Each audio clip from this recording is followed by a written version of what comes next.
¿Qué tal, amigos televidentes y seguidores de esta plataforma de YouTube?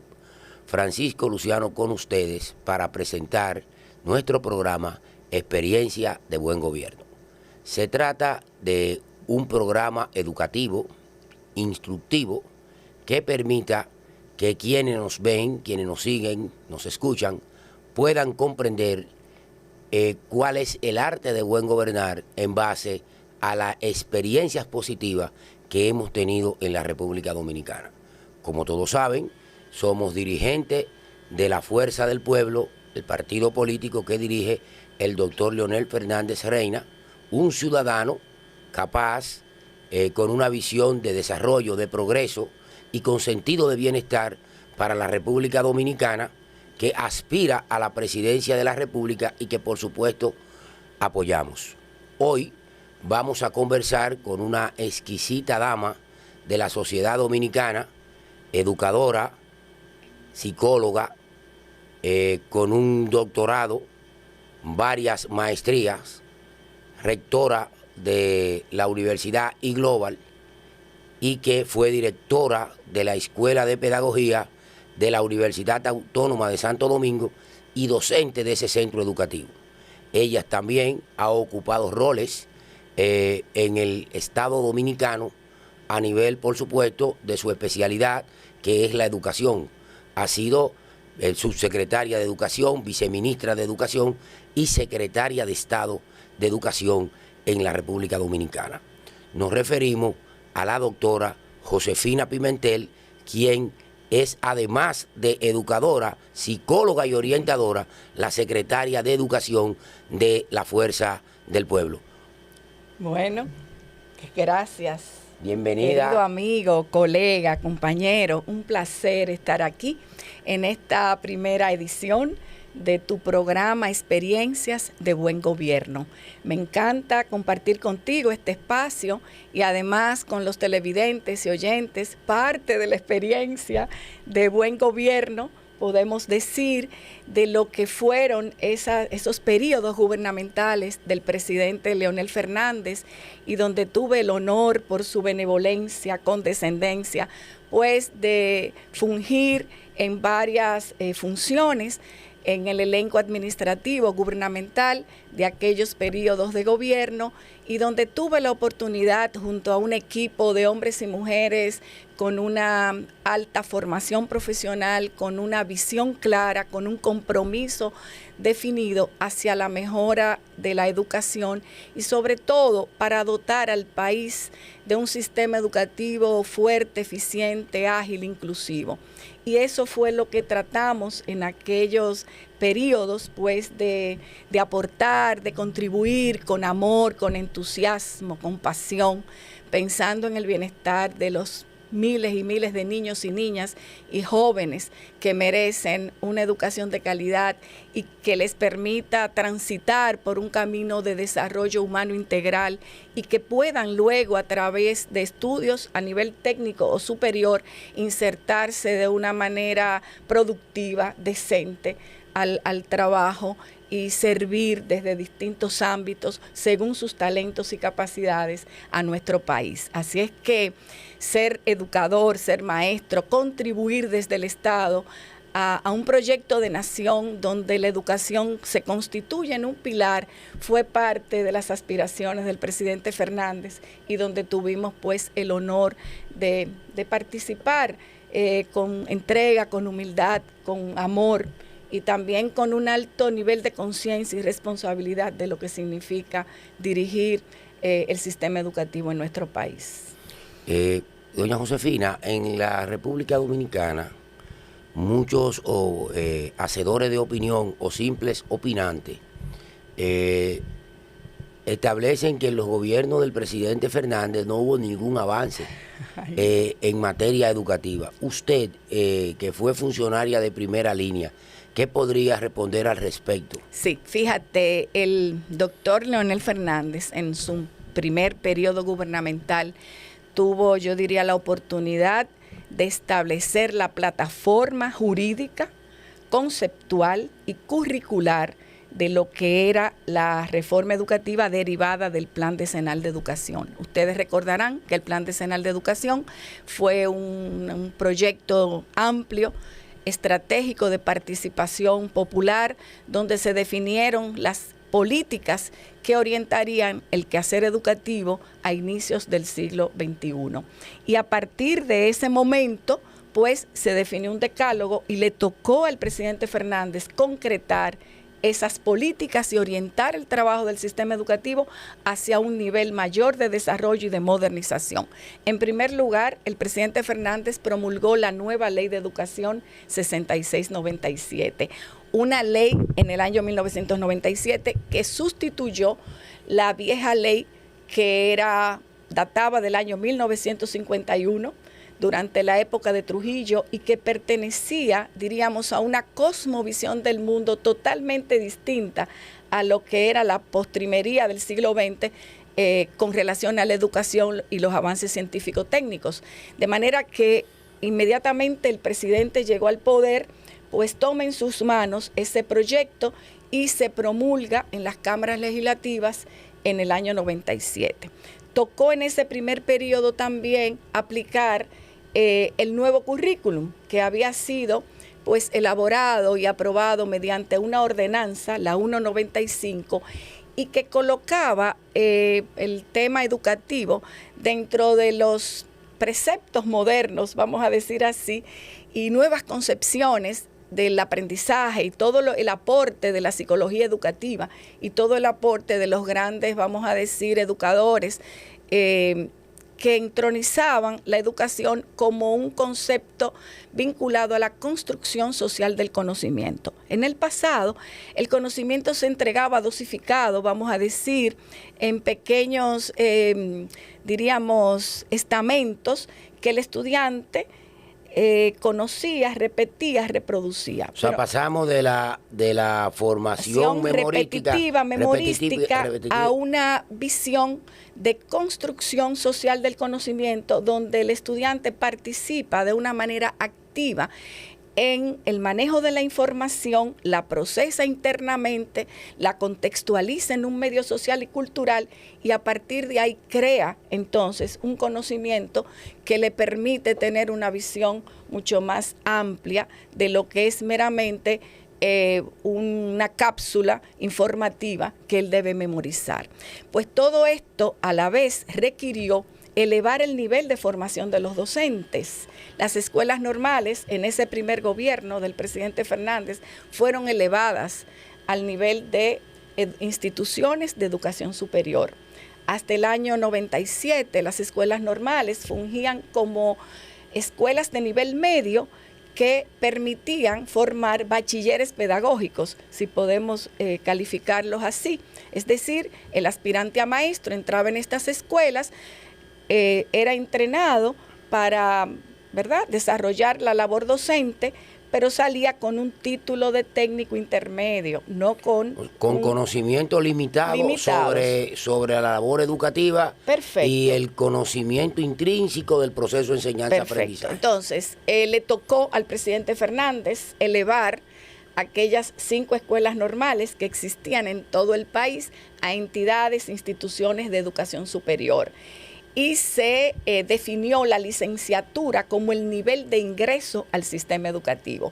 Por tanto, se desarrolló una labor amplísima, donde tuvimos el honor de participar para instruir, educar, capacitar y formar a miles de maestros que apenas eran bachilleres, que estaban trabajando en las escuelas. A veces hasta ex guardia. Sí. Billeteros y eso, porque una gran cantidad de maestros desertó, se fue del sistema, sobre todo fuera del país, producto de la crisis que vivió, ¿verdad?, el país a inicios del año 90, donde el salario del maestro era de 495 pesos, inferior al costo 4 promedio, veces menos que la canasta familiar. Entonces, realmente se empobreció la carrera docente y emigraron los maestros que tenían un mayor nivel de formación. Por consiguiente, durante esos 4 años hubo que hacer una labor inmensa de capacitación de esos maestros bachilleres en servicio, los que eran apenas maestros normales, y formarlos dentro del nivel de licenciatura. Pero no solo eso, en esa época además hubo que hacer una edición masiva de libros de textos. Recuerdo que se contrataron autores y se distribuyeron 10 millones de libros gratuitos para todos los niños y niñas del sistema educativo. Hasta ese momento ese era un hecho inédito. Inédito porque no había libros en las escuelas. Pasaron años. Yo recuerdo que los libros con los que yo estudié eran libros españoles. Perfecto. Y se pasaban de una generación a otra los libros, ¿verdad? Que tal vez los hermanos mayores tenían de años anteriores, pero para el nuevo currículum aprobado mediante esta ordenanza y que le tocó poner en ejecución al presidente Fernández, se requería entonces de dispositivos y medios didácticos que permitieran entonces acompañar el desarrollo curricular. Entonces se distribuyeron 10 millones de libros, el nivel preprimario, que era lo que teníamos en ese entonces, educación inicial solamente tenía ese grado, libros para todos los niños del nivel primario, para la educación técnica y la educación secundaria. Pero no solo eso, el presidente Fernández en esa oportunidad también creó un programa que a mí me llena de mucha, no sé, amor, entusiasmo, ilusión, que fue el programa de reconocimiento al mérito estudiantil. Yo recuerdo que llegando en el año 96, apenas teníamos 2 semanas tal vez al frente de la Secretaría de Educación, que así se llamaba en aquel entonces, el presidente llamó a doña Ligia, que era la secretaria de Educación, y le pidió que llevaran los niños que tenían buenas calificaciones y que eran meritorios todos los meses al Palacio. Y de ahí nace el programa de reconocimiento estudiantil, una de las obras más hermosas que mayor significación ha tenido en el sistema educativo, con más impacto en materia de elevar la autoestima de estos estudiantes, de reconocimiento a sus talentos, a su esfuerzo y su dedicación, y que todavía muchos de esos egresados recuerdan con gran aprecio. Entonces, este programa tenía este reconocimiento del estudiante meritorio del mes, que a nivel nacional se identificaban, pero también tenía lo que se llamaba el programa de máxima excelencia. Es decir, aquellos estudiantes del sistema público que habían alcanzado las más altas calificaciones durante los 4 años del bachillerato. Y a esos estudiantes se les concedían becas nacionales para estudiar en universidades privadas y la propia UAS, becas internacionales, visitas fuera del país, estancias, de manera que aquello abrió un universo inmenso de oportunidades para los estudiantes provenientes del sistema público de enseñanza. En esa misma época, el presidente, recuerdo, que dotó de 10 millones de dólares al Ministerio de Educación Superior en aquel entonces para apoyar el programa de becas internacionales. Y eso permitió que cientos de jóvenes provenientes de familias vulnerables tuvieran acceso a estudios de alto nivel en diferentes universidades de gran prestigio fuera del país. Yo recuerdo que el fallecido rector de la Universidad Autónoma de Santo Domingo, Mateo Aquino Febrillé, sí, en una ocasión me dijo, mira, ese programa de becas internacionales para estudiantes pobres tiene un significado que tú no te imaginas. Sí. Y me dijo lo siguiente, gracias a Dios, me dijo Mateo, cada cerebro humano viene con su propia configuración. Así es. Porque si se pudiera comprar por anticipado la configuración cerebral, los ricos lo compraran todo y los pobres fuéramos autómatas. Me lo decía a propósito de que se planteaba en la universidad un honor y causa al doctor Leonel Fernández, precisamente por su aporte al desarrollo de la Universidad Autónoma de Santo Domingo y de la educación en sentido general. Pero mire, doña Josefina, hay dos situaciones, dos estados que se presentan en los gobiernos del presidente Fernández. Uno es la aprobación de la ley 6697, Sí. Que generó el Instituto de Bienestar Magisterial También, sí. y generó el Instituto de Bienestar Estudiantil, Sí. así como le dio categoría al Instituto de Formación Perfecto. Magisterial. Ese es un espacio donde la educación encuentra en la ley un esfuerzo Claro. por mejorar la vida del maestro, la capacitación del maestro, Sí. y por facilitar la conducción del estudiante. Pero revisando la Constitución del 2010, que también cae dentro de la obra de gobierno, sí. del presidente Leonel Fernández, nosotros vemos que el derecho a la educación en el artículo 63 de la Constitución del 2010 entonces se amplía de manera infinita, porque hasta el 2010 el aporte y el compromiso del Estado era exclusivamente con el financiamiento total de la educación primaria. Sí. Sin embargo, la Y Constitución se eleva hasta el nivel secundario e incluso el y desde universitario. el nivel inicial y el universitario. Tú has tocado dos aspectos que también es, creo que, importante para la edificación, ¿verdad?, de quienes nos siguen. Y es que al llegar en el 96, pues, al ministerio, apenas las raciones alimenticias alcanzaban un número de 200.000 niños y niñas. Y se, diríamos, situaba este programa de alimentación escolar en la zona fronteriza y en lo que se llamaba en aquel entonces el PAE rural, que eran alimentos crudos que se entregaban en la zona rural, en, diríamos, localidades distantes y de difícil acceso. Inmediatamente llegamos, en el 96, este programa, que en aquel entonces era solamente dedicado al desayuno escolar, se expandió a 1.2 millones de niños y niñas.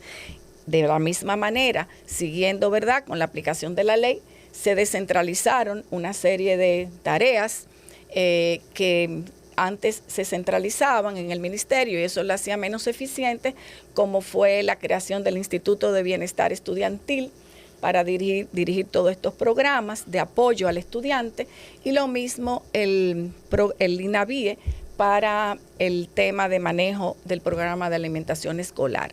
Por tanto, fue, yo diría, prácticamente una transformación radical del sistema educativo, lo que se produjo durante los gobiernos del presidente Fernández, porque luego se fueron profundizando estas líneas de acción y encontramos cómo en sus gobiernos también se aplicó lo relativo a la descentralización de los recursos. Eso nos tocó a nosotros aplicarlo. Los ministros anteriores estaban un poco indecisos, tímido, dudaban, sí, del buen uso de los recursos. Y nosotros hicimos un compromiso con los maestros y los directores de escuela.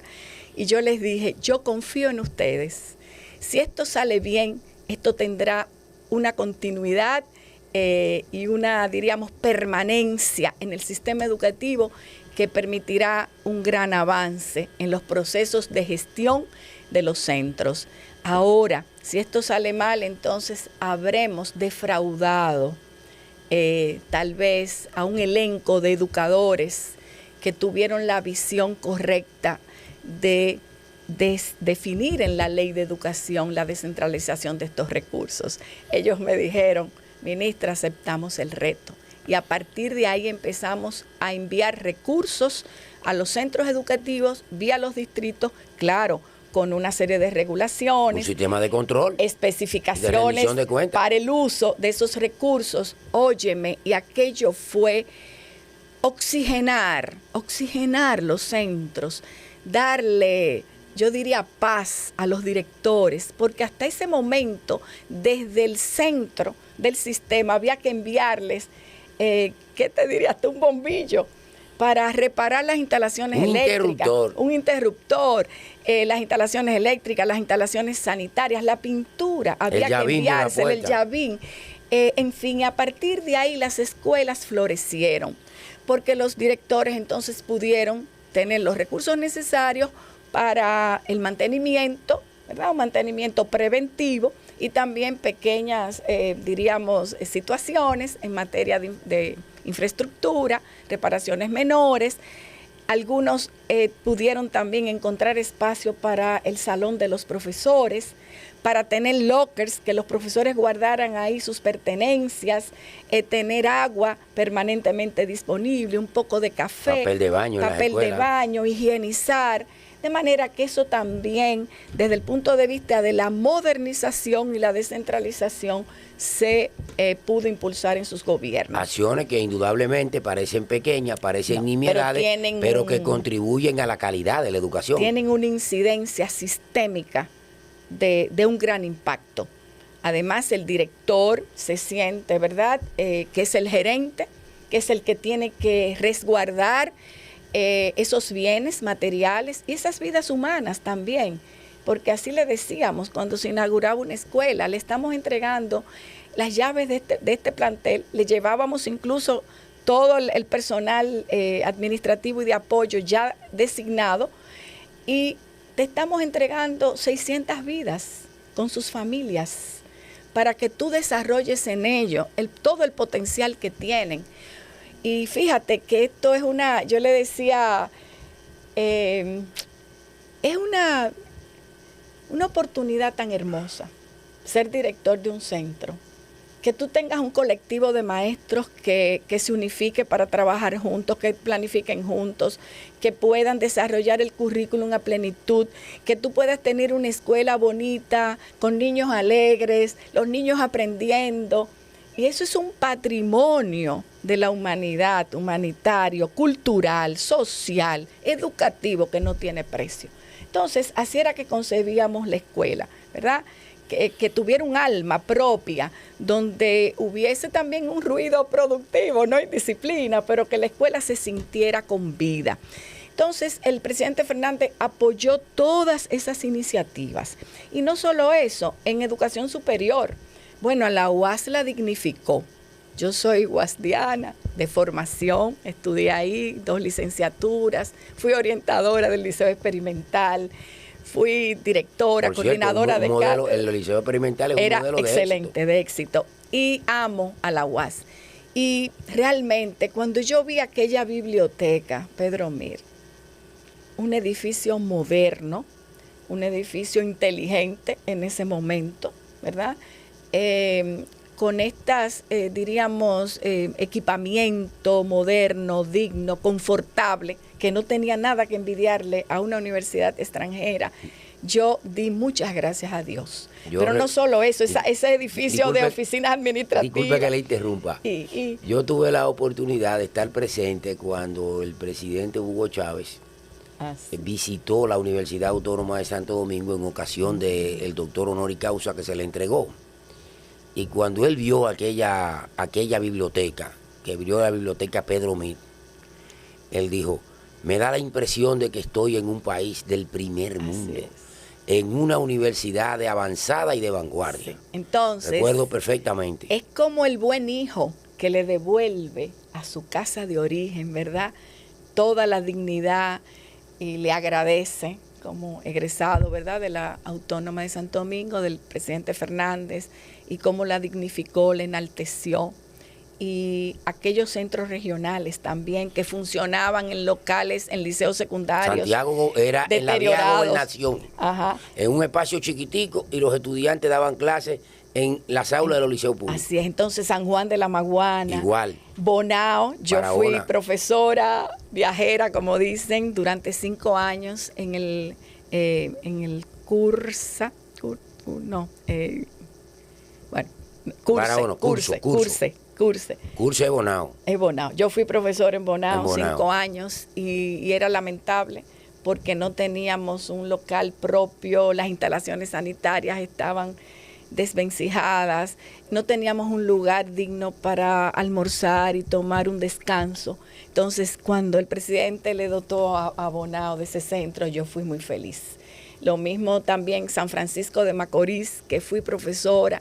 Tenía que ir en la cola de un motor en aquel entonces, viajando de una escuela primaria a un liceo secundario, de una a otra, la que se llamaba Paulina Valenzuela, el Liceo Viejo, el Liceo de Reforma. y entregarle entonces a San Francisco de Macorís, que fue el pionero en materia de extensión de centros universitarios regionales, esa edificación nueva, moderna, eso no tiene precio. Eso es realmente un aporte invaluable. Nagua. Cuando uno va a la ciudad universitaria de Nagua, la que construyó el presidente Fernández, y te llevan al centro viejo, así es, tú notas una diferencia del cielo a la tierra. Bien, y algo que no podemos dejar de destacar, Luciano, es la visión que tiene el presidente Fernández, que él se anticipa al futuro. Él ve más allá del presente y él quiere entonces traer inicialmente de manera simbólica y luego entonces construir una plataforma, diríamos, de expansión de ese modelo. Y es en relación a las nuevas tecnologías.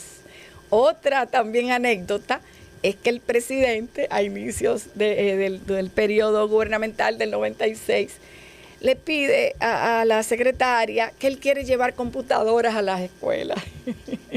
Entonces ahí dijimos, ¿cómo? ¿Computadora a las escuelas? ¿Y cómo va a ser eso? Lo que teníamos era máquina de escribir, que algunas eran eléctricas, pero la mayoría eran máquinas mecánicas. Entonces el presidente dijo que es necesario introducir la tecnología al sistema público de enseñanza.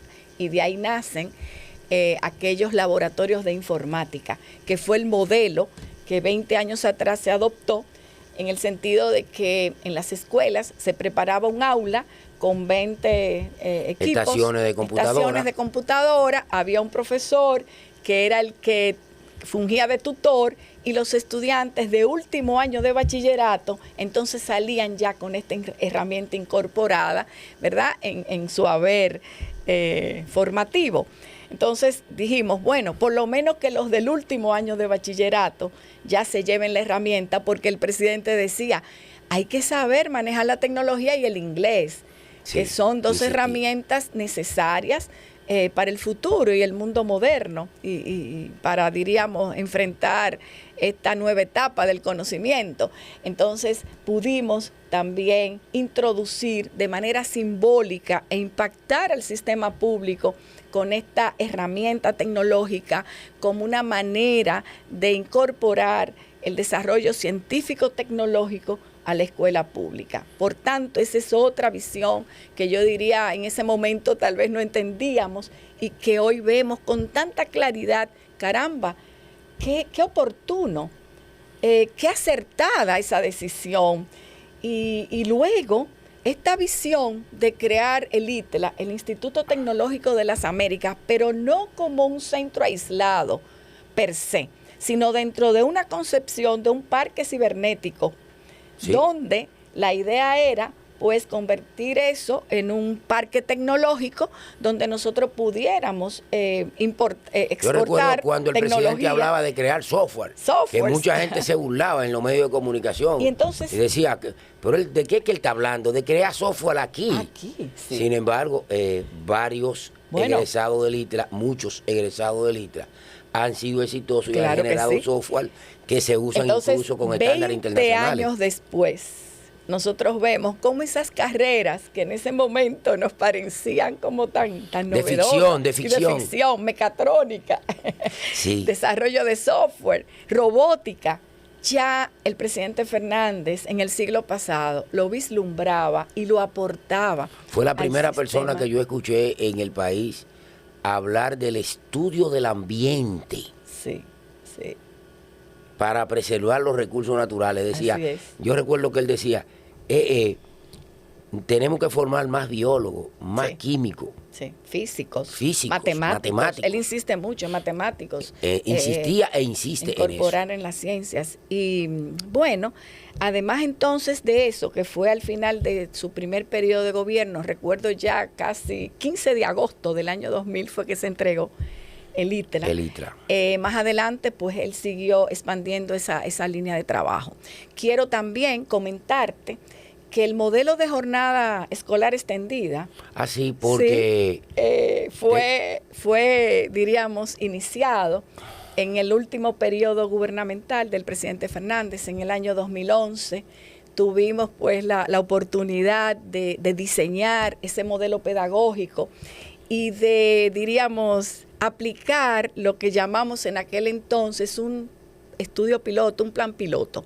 Se eligieron 21 centros a nivel nacional para en esas escuelas nosotros experimentar cómo impactaría eso, ¿verdad? En el trabajo de los docentes, de los alumnos, cómo manejaríamos una jornada de 8 horas, cuando generalmente en el país lo que teníamos eran 3 periodos, 4 horas en la mañana, tanda matutina, le llamaban. 4 formales, eran 3 sí, los 3 hechos. y medio.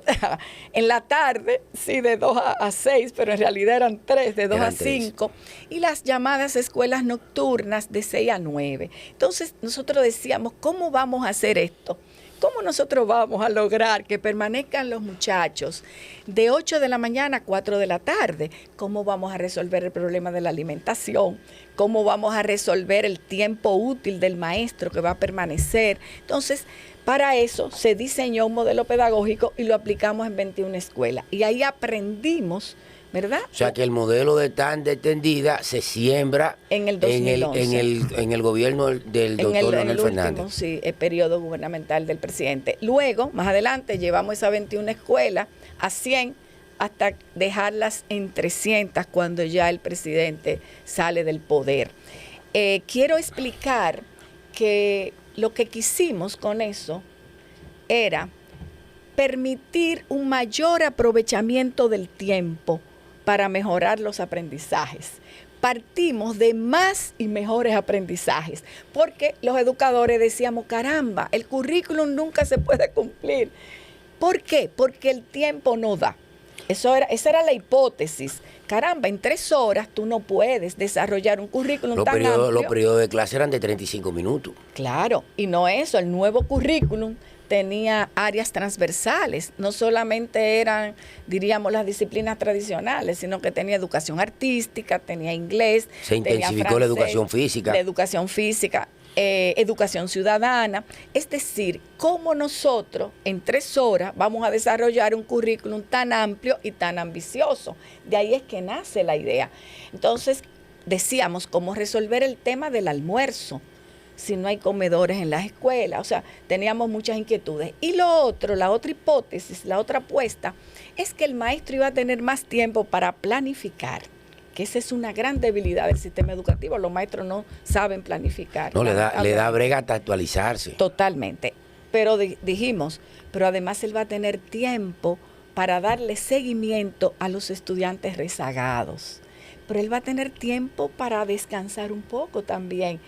¿Y cómo lo veíamos? Bueno, que ese tiempo que ahora se adicionaba se iba a utilizar en el desarrollo integral de los estudiantes, que la gente los calificó como talleristas, pero en realidad no es que eran talleristas, sino hicimos un convenio con el Ministerio de Cultura en ese momento para que aportara artistas en el campo de las artes plásticas, del teatro, de la música, de la danza, y también con personas de la comunidad que manejaran algún oficio, de manera que también en las tardes los estudiantes pudieran desplegar esos talentos vinculados al arte, a la educación física, a la recreación. Es decir, un currículum integral, un modelo pedagógico completo al que el equipo que me tocó a mí dirigir y que trabajó en esto, y quiero, resaltar al doctor Fernando Gando, un gran amigo.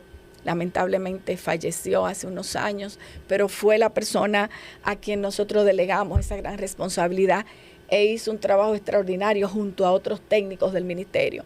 Luego, más adelante, ya habíamos salido del ministerio, esto se expandió de manera descontrolada, y realmente se ha desvirtuado la jornada extendida. Porque ¿qué es lo que está pasando, Luciano? Y lo he visto porque estoy visitando centros, que después del mediodía, que los muchachos comen, almuerzan, ahí no se hace nada.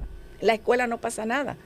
De 1 a 1:30 a 4 de la tarde hay un tiempo de ocio, hay un tiempo que se convierte en... La escuela se convierte en guardería. En guardería y en un gran comedor económico, como decía una amiga, caramba, ¿qué queremos? Bueno, No es eso, lo que queremos es mejorar la calidad. Por tanto, eso también es parte, yo diría, de esos aportes. Ahora tú me dirás, ¿y si volvemos al poder, qué es lo que vamos a hacer? Esa es la idea. Bueno, la idea sería, como dice el presidente Leonel Fernández, atender lo viejo que no se pudo desarrollar bien, pero inmediatamente, al mismo tiempo, introducir la innovación de cara al futuro. Y en materia de educación nosotros tenemos muchos retos. En primer lugar, la planificación. Por el momento lo que vemos es mucha improvisación, falta de planificación, ausencia de políticas claras. Entonces, sería impulsar un programa de gestión, diríamos, de gestión institucional, pedagógico, que esté alineado con los aprendizajes, con resultados de aprendizajes, con indicadores de logro, con un modelo de gestión de la calidad, de manera que nosotros reorientemos la gestión del ministerio, que desde nuestro punto de vista, lamentablemente, yo la veo ahora a la deriva. El actual ministro de Educación, el señor Hernández, ha insistido de manera puntual en que su antecesor tiró por el retrete 500 mil millones de pesos. Bien, que habían sido consignados para la educación. Del año 2020 al 23, el actual gobierno ha manejado 608 mil millones de pesos. Y este año el presupuesto es de 275 mil. ¿Qué significa? Que este, diríamos, esquema gubernamental va a manejar 883 mil millones de pesos. Dedicado solo a la educación. Sí. Y los niños no saben leer. No saben leer, llegan a sexto sin saber leer. O leen y no comprenden. Comprenden lo que leen, que se llama, el Banco Mundial le llama eso pobrezas de aprendizajes, que es la incapacidad que tiene un niño en sexto grado de leer y comprender lo que lee en un texto simple. Y que actualmente el Banco Mundial lo sitúa en un 70% en los países de ingresos medios y bajos. Entonces, para un gobierno nuestro, la lectura ha de ser una política fundamental, transversal, que atraviese todos los niveles y grados del sistema educativo. La lectura como un elemento vital para la comprensión, ¿verdad?, de la realidad, del conocimiento, para poder analizar, comprender, cuestionar el mundo que te rodea, de manera que eso te permita desarrollar habilidades básicas fundamentales, como es el pensamiento crítico, la capacidad analítica de reflexión. Incorporar también el STEM, que es un enfoque educativo que hace énfasis, eso es por sus siglas en inglés, S de ciencia, T de tecnología, ingeniería, engineering y matemáticas. Y en el caso nuestro le agregaríamos una A, que es STEM, se pronunciaría, que es artes. ¿Qué significa esto?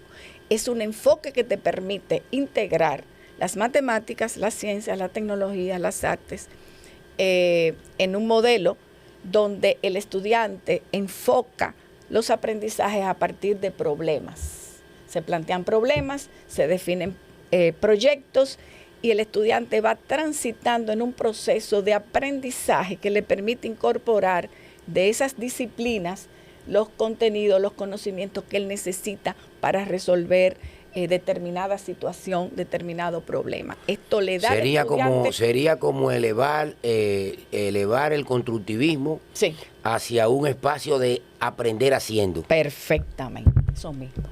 Lo tradujiste maravillosamente. Aprender haciendo, experimentando.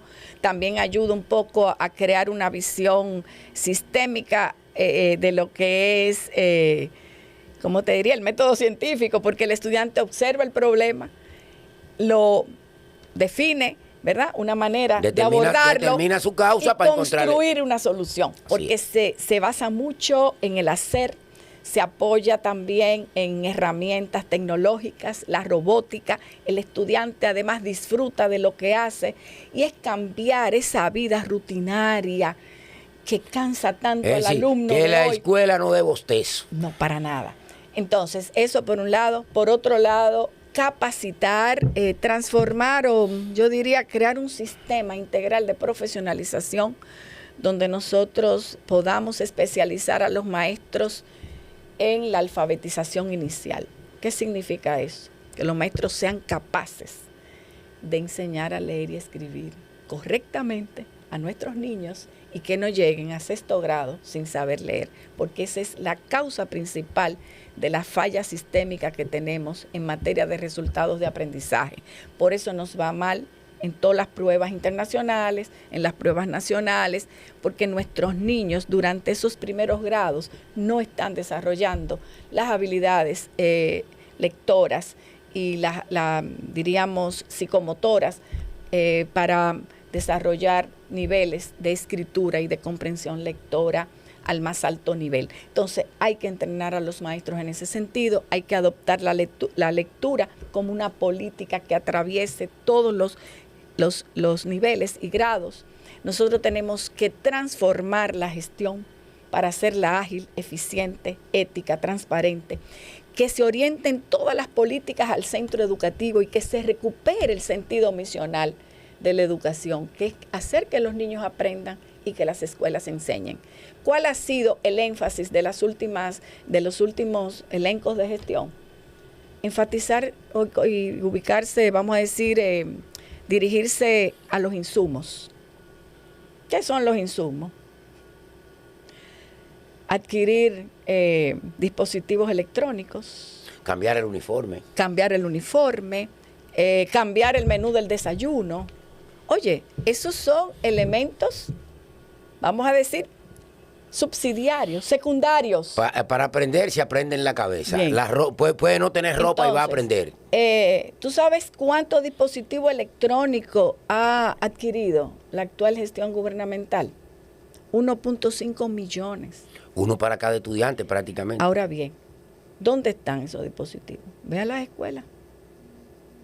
Esos dispositivos son de baja calidad, de alto costo y de pobre impacto en los aprendizajes. Porque no los sobran llevan. tanto que hasta rifan en universidades. Bueno, entonces, óyeme, hermano, yo vi al presidente de la República en la UAS haciendo el ridículo. Esto es una herramienta, pero el hecho de que el estudiante disponga de un dispositivo electrónico per se no garantiza apropiación de aprendizajes. Entonces debería haber un sistema, ¿verdad? Que enseñe donde hayan dispositivos pedagógicos, donde hayan recursos digitales, donde hayan enlaces hacia bibliotecas y que eso todo esté conectado con el currículum. Pero no, lo que se ha hecho es repartir un aparato que por sí solo no hace nada, que sin conectividad no funciona, que si el maestro no vincula, no maneja, ¿verdad?, una plataforma en línea que esté orientada al desarrollo del currículum, eso no significa nada. Entonces, ¿qué es lo que están haciendo? No permiten en muchas escuelas que los niños lleven las tabletas, lo que aún la tienen es en la casa, que la manejan. Ni los celulares tampoco. Los padres son los que la usan para las redes sociales y ellos manejar sus negocios a través de la plataforma. Chateo. El chateo, es decir, que esto no ha impactado, yo diría, bueno, en casi nada, la mejora de la calidad de la educación. Es evidente que si no hay una visión, no hay una política que oriente la filosofía, la tecnología no sirve para nada. Entonces, muchas falencias en el manejo de los procesos de adquisición de bienes y servicios, que también esta administración, ¿qué te diría?, ha demostrado que no tiene capacidad gerencial. Pero también un equipo puede no ser nuevo, pero si se actualizan los software y se adquieren la licencia, el equipo puede estar en una caja vieja, pero correr el software adecuado. Sí, pero hay muchas fallas. Fíjate, en el tema del manejo administrativo gerencial, ¿qué encontramos? Una cantidad de problemas y conatos de desarrollar estos procesos que han sido fallidos. Bueno, yo recuerdo que los maestros tuvieron que irse a los tribunales porque hubo un ministro que cambió todos los directores regionales que habían ganado por concurso para ponerlo de su partido. Mira, fíjate, el tema de las butacas, se contrataron por 126 millones, 175 mil butacas, 187 mil, perdón. Solamente entregaron 15,000. Y eso no lo estamos diciendo nosotros, eso lo dijo el ministro. Entonces, por un lado, el tema del INAVIE, donde hubo en el año 21 unos procesos de licitación donde compras y contrataciones tuvo que detener porque había 1.200 oferentes que no cumplían, ¿verdad?, con los, diríamos, aspectos reglamentarios para este proceso. Lo mismo con los libros digitales. Se ha invertido 3.800 millones en textos y no llegaron apenas algunos para el nivel primario, y los del nivel secundario están ahí en almacén detenidos. Pero estos libros fueron aprobados hace 2 años, 402 nuevos libros de texto, y sin embargo ahora el ministerio está iniciando un proceso de editar nuevos libros, pero aquellos todavía no han perimido porque son 4 años, no se están usando, están en almacén, y empezamos un nuevo proceso y los muchachos no tienen libro. Entonces uno no entiende, hay mucho enredo, mucha confusión. Falta de previsión. Falta de previsión, de planificación, mucha improvisación, discontinuidad en las políticas. Cada ministro que llega, que esa es una de las graves deficiencias del sistema, pues cambia las reglas del juego, y algo que venía funcionando entonces lo elimina, inventa una cosa nueva. Oye, y tiene trastornado al sistema, a los maestros. Se abandonó el pacto educativo. Están fatigados, porque otra cosa, los insumos elementales, los recursos didácticos elementales no han llegado o llegan tarde. El registro de grado, que es donde el maestro va, ¿verdad?, consignando los avances de desarrollo. Se supone que eso tiene que estar ahí una semana antes. El año pasado llegó en marzo, y este año llegó digital para que las escuelas lo impriman, y además cambiaron, diríamos, los requerimientos. Antes la evaluación era por competencia, por indicadores de logro, ahora por competencia. Los maestros no saben qué hacer. Los boletines de nota no llegan, los informes de desarrollo, los libros de texto. Entonces, ¿con qué trabaja el maestro? O sea, ¿cómo estamos gestionando los aprendizajes? ¿Cuál es la mirada que estamos dando a las escuelas? Entonces, ¿cuál es la prioridad del Estado? Cambiar el uniforme, hacer nuevos libros que ya teníamos otros y que realmente entonces dejamos desabastecido el sistema. La otra pregunta, o sea, llevar merienda, alimentación, almuerzo, bueno, sí, eso es importante. Sin pero comida, también, si no comen no aprenden, pero basta solo con eso. No, la calidad de los alimentos. Y fíjense que hace unos meses atrás hubo que quitar del menú, del desayuno, los jugos, los néctares, porque la obesidad de los niños en los últimos años ha aumentado de un 10% que estaba, y el sobrepeso está en un 30% en la última medición. El azúcar. Entonces estamos llevando una nutrición centrada en carbohidratos y alta en azúcar, donde la educación física también ha mermado en las escuelas. Entonces, ¿qué? Estamos nosotros desenfocados de la responsabilidad que tenemos frente a 2.8 millones de niños y jóvenes que tenemos en el sistema educativo incorporado. Señores, vamos a reorientar las políticas, vamos a redirigirlas hacia el centro educativo. Ese es el núcleo, vamos a decir, del sistema, la escuela y lo que sucede en el aula, la gestión pedagógica de los procesos de enseñanza-aprendizaje. Eso es lo fundamental. Lo demás es complementario, suplementa. Una edificación es importante, ¿verdad?, que tenga los niveles, diríamos, adecuados, pero que también tenga agua, que las instalaciones sanitarias funcionen. Que tenga lugar de esparcimiento para los niños. Que haya biblioteca, que no todas las escuelas tienen, laboratorios, un salón, diríamos, una sala multiuso para las presentaciones de los muchachos, para el trabajo de formación y entrenamiento de los maestros, para el uso, ¿verdad?, de recursos digitales al que pueda accesar una gran parte del estudiante, que tenga áreas de recreación, deportiva, instalaciones que sean, diríamos, apropiadas para esa formación integral, que las aulas funcionen, que los maestros tengan los diríamos, recursos didácticos necesarios, fundamentales, que haya un sistema de indicadores que te indique cómo va el aprendizaje de cada niño en cada aula, en cada escuela, que nosotros podamos tener una gestión enfocada en resultados del sistema, no en insumos, no en que llevé 1,5 millones de tablets, no en que cambié el uniforme, no en que, qué sé yo, que la alimentación escolar introduje tal elemento. Esos son aspectos, diríamos, complementarios, pero eso no es lo fundamental.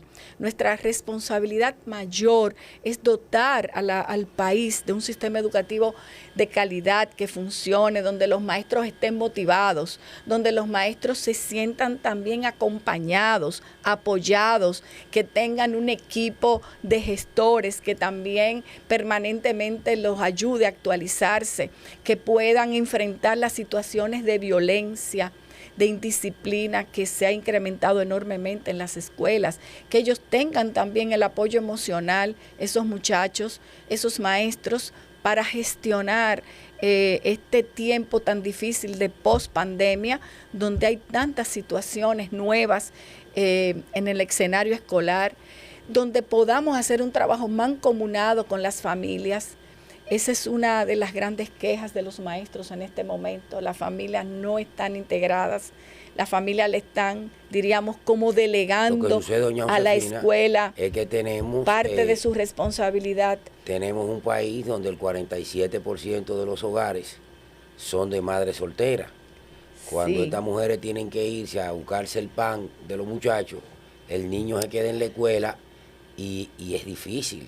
Sí. Pero entonces, oye, ¿qué pasa? Los padres, bueno, ellos están complacidos porque en la escuela reciben el desayuno, el almuerzo y una merienda. Y eso a ellos pues le da diríamos, tranquilidad de que esa ingesta va a estar resuelta cuando el muchacho va a la escuela. Pero yo no me refiero a eso, me refiero al compromiso con los aprendizajes. Ayudar al niño a acompañarlo. Y ¿sabes qué? Me dicen los maestros, los niños están faltos de afecto. Sí. Y en estos días yo tuve la oportunidad de visitar una escuela y unos niños de 3er grado me dijeron, ven, entra, y me abrazaron. Y ellos no me conocían. Y me dijeron, tú sí eres bonita, pero... O sea, y yo sentía ahí una gran carencia de acogida, de afecto, de ternura, y eso lo provee el hogar fundamentalmente. Sí, entonces, la estabilidad de la familia. Ajá, el maestro está bregando con esas situaciones, con muchachos con depresión, con jóvenes que utilizan estos vapeadores, así creo que es que se llama. Se está muriendo mucho. Hay muchas situaciones del contexto social y comunitario que se reflejan en la escuela y que el maestro entonces no sabe cómo manejarla. Él solo no puede. Tiene que ser conjuntamente con las familias. Por tanto, la escuela también tiene que reencontrarse con la familia, con la comunidad y hacer un espacio, vamos a decir, de protección social desde la escuela. Por tanto, la labor es amplia, es compleja, pero se puede.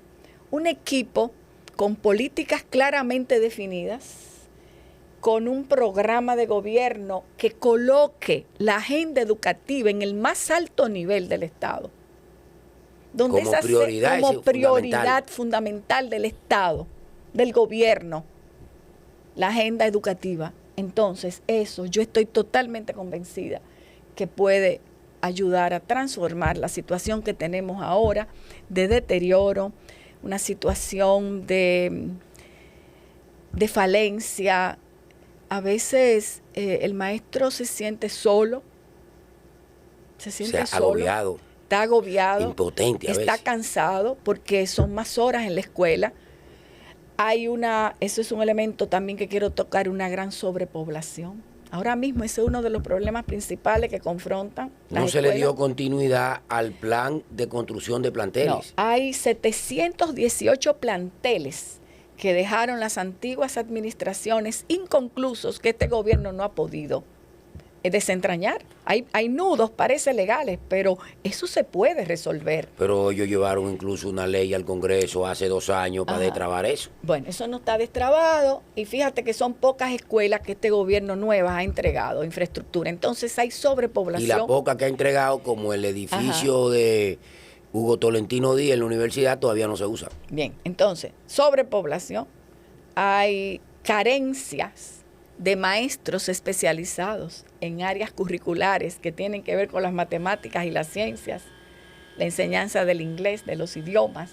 Entonces, este maestro está con 40, 45, 50 muchachos, 8 horas, que después del almuerzo, porque no hay entonces un currículum que aborde esas áreas, diríamos, complementarias, con un país donde el clima es caluroso, donde el maestro se siente fatigado porque los otros hay carencia de maestros y él entonces tiene que dar a veces las disciplinas que le corresponden a otros. Entonces así es inmanejable el sistema, no podemos esperar buenos resultados. Y al final, queridos amigos, después del 4%, al sistema educativo se le han entregado 1.553.000.000.000 de pesos. ¿Y cuál es el resultado?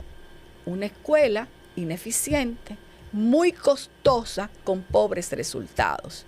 Entonces, es un tema de reorientar las políticas, de tener claridad de cuáles son las prioridades del sistema educativo, de focalizar todos los esfuerzos hacia el trabajo pedagógico y recuperar el sentido misional del Ministerio de Educación, que entonces, es hacer que los muchachos aprendan. Podríamos decir que para mejorar la educación es necesario asumir un mayor compromiso, sí, que integre a la comunidad, sí, es decir, a las familias, sí, que tome en cuenta a los maestros y lo coloque en el centro de la aplicación curricular, en perfecto, el proceso enseñanza-aprendizaje y sobre todo de autoridades con la visión y la decisión de marchar hacia una educación de calidad.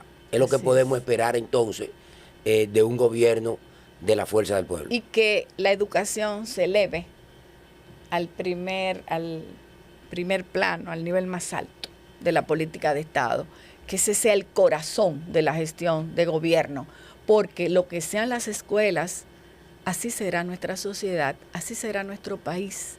Por consiguiente, lo que hagan bien nuestros maestros será virtuoso para mejorar la calidad de la educación, y si nuestras escuelas funcionan bien, nosotros estamos seguros de que tendremos un mejor país con jóvenes que sean ciudadanos, que amen a su patria, que tengan una identidad comprometida con el bienestar común, que sean ciudadanos que cumplan con sus deberes, pero que puedan ejercer también sus derechos, que se conviertan en ciudadanos productivos, que sean entes que permitan que nuestro país se desarrolle por caminos de mayor inclusión, de mayor seguridad, y donde todos pues sintamos el orgullo de tener una escuela dominicana fortalecida, que sintamos que realmente desde ahí se construye el desarrollo humano integral de un país. Y si nuestras escuelas lo hacen bien, entonces tendremos un futuro asegurado.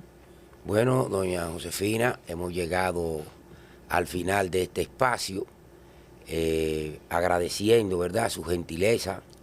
Esta conversación con usted sin duda va a tener que ser vista varias veces por nuestros profesores, por nuestros directores, pero sobre todo por las autoridades educativas del país y los políticos que ahora ejercen el control del Estado, porque es evidente que usted ha mostrado lo que es la experiencia de un buen gobierno al frente del Ministerio de Educación. A ustedes, amigos televidentes, los invitamos para una próxima ocasión en la que estaremos conversando con otro ejemplo de experiencia de buen gobierno en la República Dominicana. Muchas gracias, Luciano. Un placer ser parte de este esfuerzo y mis mayores deseos de que este programa pues pueda impactar en los niveles de conciencia también de nuestros ciudadanos, para que ellos sean aliados en procura de una mejor educación para nuestros hijos. Muchas gracias, amigos televidentes. Hasta la próxima.